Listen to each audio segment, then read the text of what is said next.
So in this video we are going to discuss about one more bug bounty browser extension which is called Wayback Machine.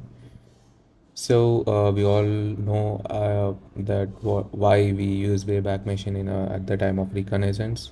So basically Wayback Machine archives all the application previous data, and we can basically see the not found data as well in that Wayback Machine application or extension. So basically let's see how the extension looks like. So here, Wayback Machine Chrome. So here here is the extension for Wayback Machine. So you just need to simply click on install, and you'll get the extension gets installed in the Chrome. So how to use this is basically very simple. So you just need to click on the icon over here and enter any target domain. Let's say example.com. Okay. So here you can get oldest data of that particular target or the newest data of that particular target. So there are many features in Wayback Machine Chrome extension, but most usable feature in Wayback Machine extension is like URLs. So you can basically look out, check for JS files, and if there are any open redirect parameters that are there, like return, link, or file parameters. So you can basically filter out all those kind of parameters, and you can find open redirects or SSRF vulnerabilities or cross-site scripting vulnerabilities. And you can also look out for JS files and look out for secret keys, API keys, or secret tokens that are being leaked in the JS files. And also you can retrieve the endpoints as well. So so let's see how this particular target looks like when we click on URLs in Wayback Machine. So when I click on it, so Wayback Machine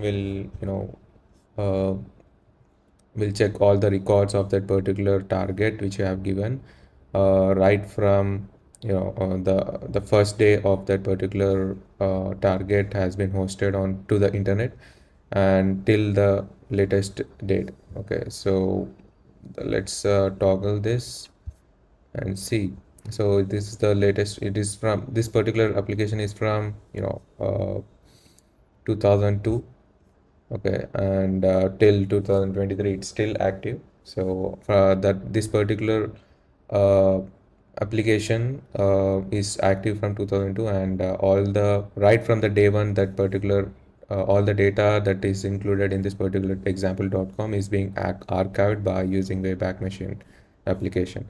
Okay, so let's see how we can filter out the JS files or JSON files, or using MIME type filters, and also you can basically look out for the parameters and all. Okay, let's see for any of the latest application, which is let's say real-time application. So let's take notion.so. Okay, this has public bug bounty program, so we can basically hunt for it. And as you can see, these are the list of URLs that are there. There are 200 pages which are listed in this, and you can basically filter out using URLs or MIME types or file extensions or the parameter names, etc., etc. So let's see. So first we wanted to look out for a list of URLs that has .js files in it. So just enter the .js. So you might get .json files or .js files. You just need to click on anything, like just right click on this, and if you see there's some of the URLs might not work. So you just need to check each and every URL which is there. So let's see, and if we find any vulnerable file in it, you can see the list of JS files that are there. And let's see filter out based on the MIME types, like text /HTML, Okay, so all the text slash HTML files URLs are being filtered out over here, as you can see. Okay, now let's see filter out by parameter names. Okay, so let's find out some open redirect vulnerabilities. Redirect. Okay, there are no redirect parameters that are there in this records. So let's see about URLs. Okay, so there are some URL parameters might be existing. Okay, let's see about file. Okay, file. Okay, so let's say let's take another target. Let's say wellsfargo.com.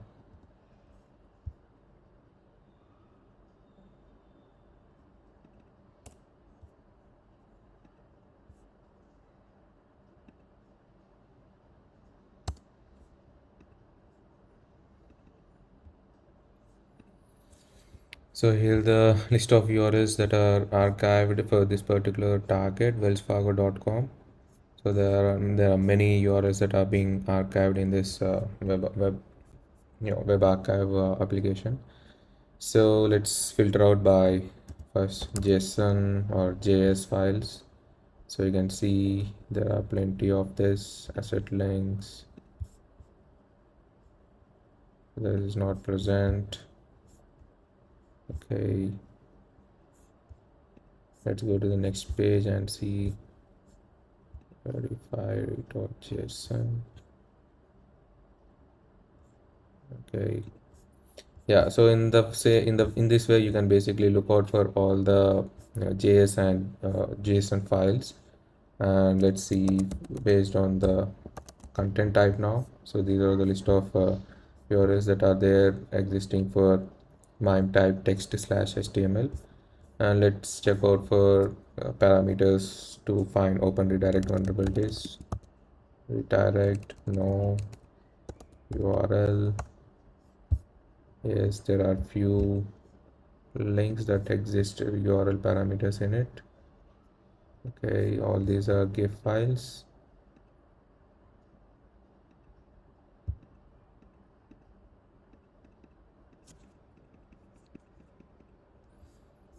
Okay, we see some URL over here. Just go there. Right.